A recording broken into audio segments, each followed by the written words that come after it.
The moment I walked into Medicorp's executive boardroom that morning, I knew something was terribly wrong. My brother Michael's smirk, the rushed whispers around the mahogany table, the sight of security guards hovering near the door, it all screamed ambush. "Dr. Emily Chen," Michael announced, emphasizing my title with mock formality. "So glad you could join us on this historic day." Historic. That word sent chills down my spine. After 15 years of cancer research, after countless sleepless nights in the lab, after finally discovering a breakthrough treatment that could save millions of lives, I was about to learn just how historic this day would become. I straightened my lab coat and took my usual seat, ignoring the pitying glances from board members who'd known me since I was a child running through these halls. Our father had built Medicorp from nothing, turning it into one of the world's leading pharmaceutical companies. He'd left it to both of us when he passed. Michael as CEO, me as Chief Research Officer. Balance, Dad always said. Business needs science and science needs business. "Let's begin," Michael said, nodding to Patricia Wong, our Chief Legal Officer. She stood distributing thick folders to everyone except me. "The board has convened today," Patricia began, not quite meeting my eyes, to address serious concerns about the conduct of our research division, specifically Project Phoenix. My heart stopped. Project Phoenix was my life's work, a revolutionary cancer treatment using modified stem cells to target and destroy tumor cells while leaving healthy tissue untouched. We just completed the final preclinical trials with unprecedented success rates. What concerns? I kept my voice steady, though my hands were trembling beneath the table. Michael's smile widened. "Perhaps you should ask Dr. Jenkins." Robert Jenkins, my deputy director, stood up from the far end of the table. The man I'd mentored for 5 years couldn't even look at me as he spoke. "I've uncovered evidence of serious protocol violations in the Phoenix trials," he said, his voice mechanical. "Data manipulation, falsified results, ethical breaches." "That's impossible," I cut in, my chair scraping back as I stood. "I supervised every trial personally. The data is clean. The protocols were perfect. Robert, you know this." "I have the documentation right here," he continued, pushing forward another folder. "The animal trials showed severe complications that were covered up. The stem cell modifications were performed without proper oversight." Each word was a knife in my back. Every accusation was a twisted lie, but crafted just plausibly enough to sound damning to the board. I looked around the table, seeing doubt and condemnation creeping into faces that had trusted me just yesterday. "This is absurd," I said, fighting to keep my professional composure. "I can disprove every one of these allegations. Let me pull up the original data." "I'm afraid that won't be possible," Michael interjected smoothly. "Given the severity of these violations, we've already secured the lab and all research materials. Corporate security is conducting a full audit." Ice flooded my veins. "You what?" "Furthermore," Patricia continued, "as Chief Legal Officer, I've been forced to report these violations to the FDA and the Ethics Board. Medicorp must protect itself from liability." "Protect itself?" I laughed incredulously. "The only thing happening here is a corporate coup. Michael, what did you promise Jenkins to get him to lie? A promotion? Money? Your own department?" Robert flinched but said nothing. Michael just kept smiling that insufferable smile. Emily," he sighed. "Always so dramatic. This is just business. You're a brilliant scientist, but you never understood how the game is played. Dad's mistake was thinking you ever could." "The game?" My voice rose. "People are dying of cancer every day. This treatment could save them, and you're playing games?" "No, dear sister. I'm building an empire." He stood buttoning his custom-tailored suit jacket.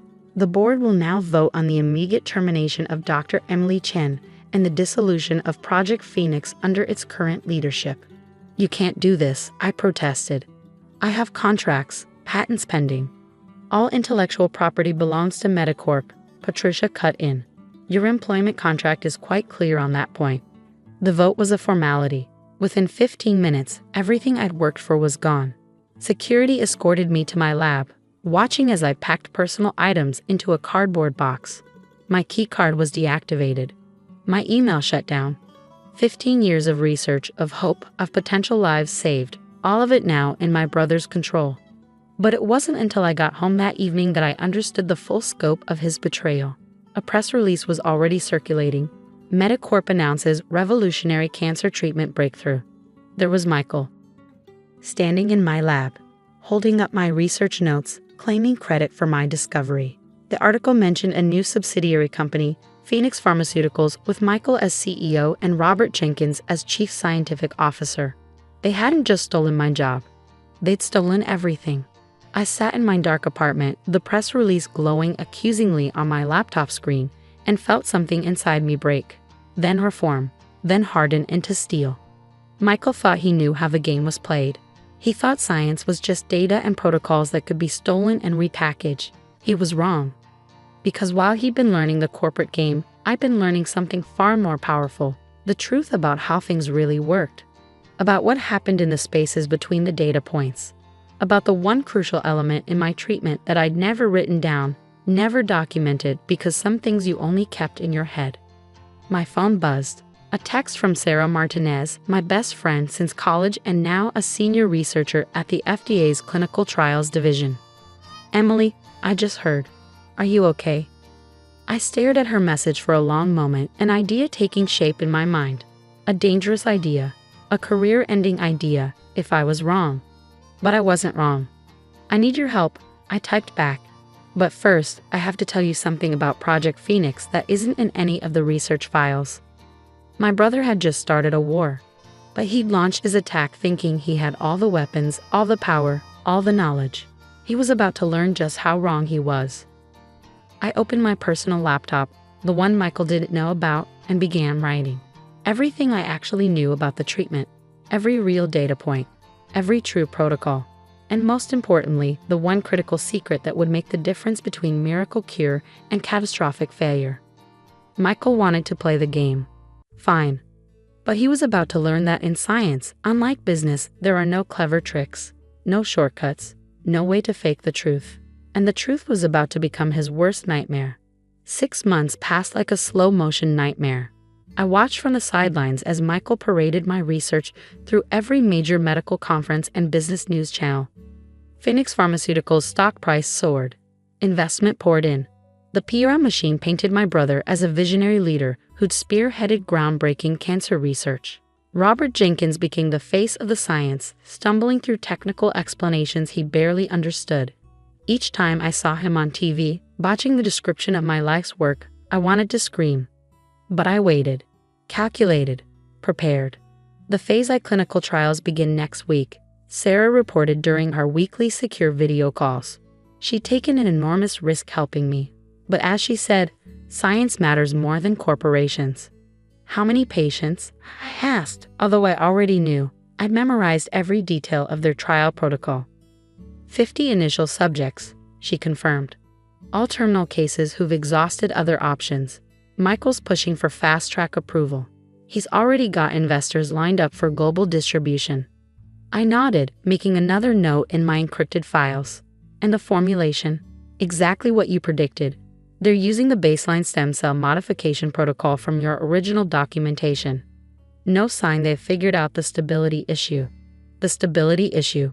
The crucial flaw that had taken me 2 years to solve, and which I'd never included in any official records. The one detail that meant the difference between a revolutionary cancer treatment and a ticking time bomb. My phone buzzed. A message from Lisa Chang, my old lab technician. She'd been transferred to a different department after my firing but still had friends in the research division.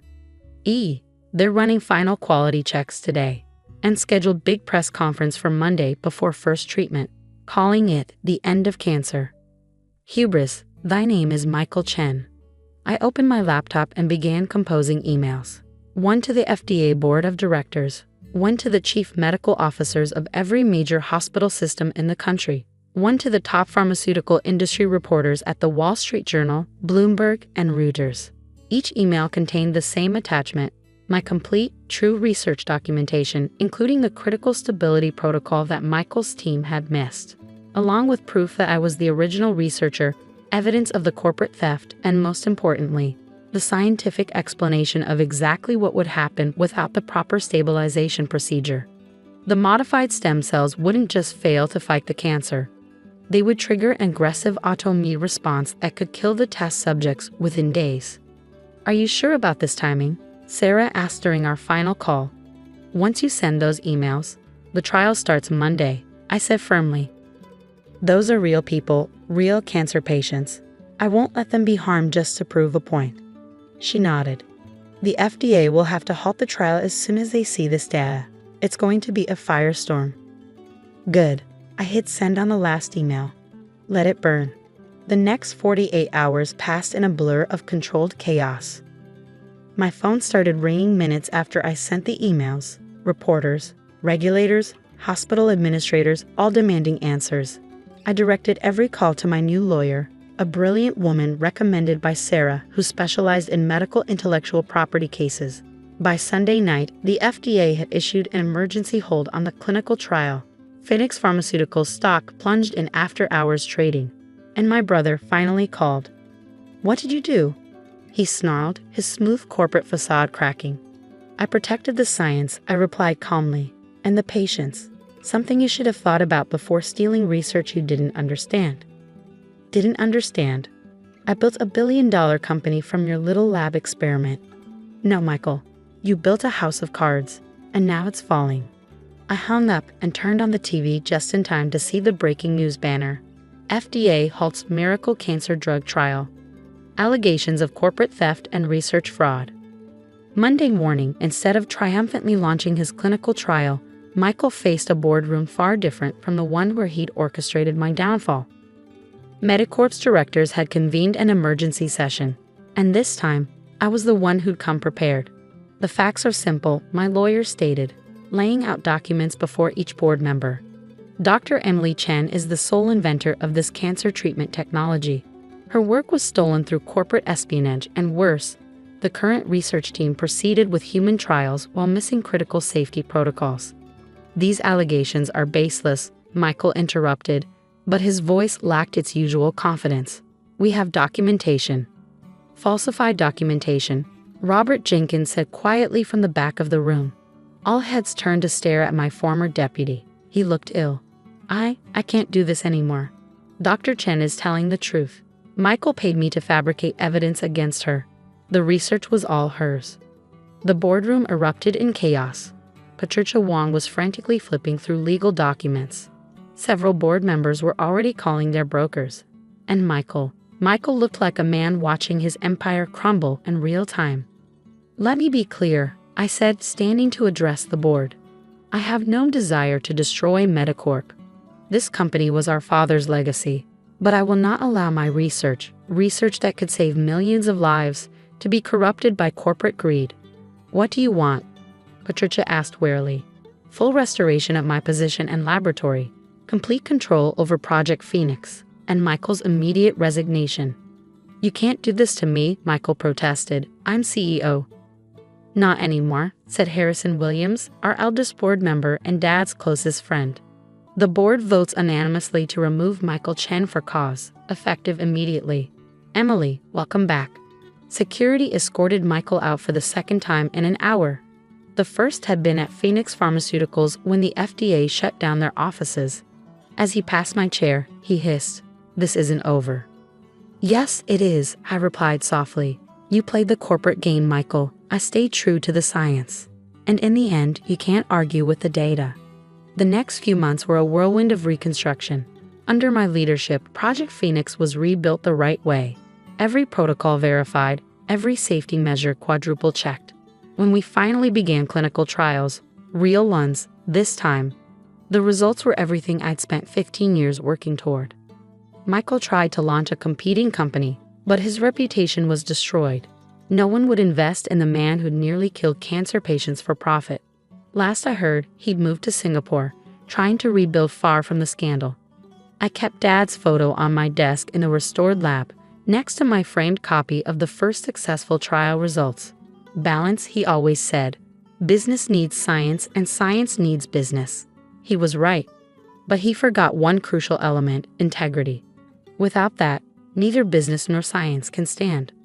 1 year to the day after Michael's failed coup, I stood in my lab watching the sunrise through the wall of windows. The same lab where I'd spent 15 years searching for a way to help cancer patients. The same lab my brother had tried to steal for his own glory. My phone buzzed. The first trial results had just been published in the New England Journal of Medicine. Breakthrough cancer treatment shows unprecedented success rate. Below my name as lead author, a dedication to my father, who taught me that true success comes not from playing the game, but from changing it. The morning light caught my new badge, Dr. Emily Chen, Chief Executive Officer and Chief Research Officer. The board had insisted I take both roles. Balance, they said, echoing Dad's words. But this time in the right hands. I smiled, thinking of all the patients whose lives would be changed by this treatment.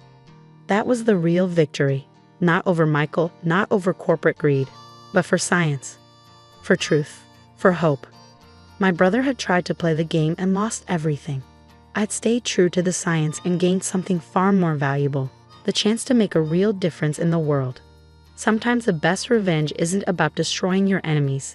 It's about proving that integrity, patience, and dedication to truth will always triumph over shortcuts and schemes. As I walked through my restored lab that morning, watching my team prepare for another day of potentially life-saving research, I felt nothing but peace. Michael had wanted an empire.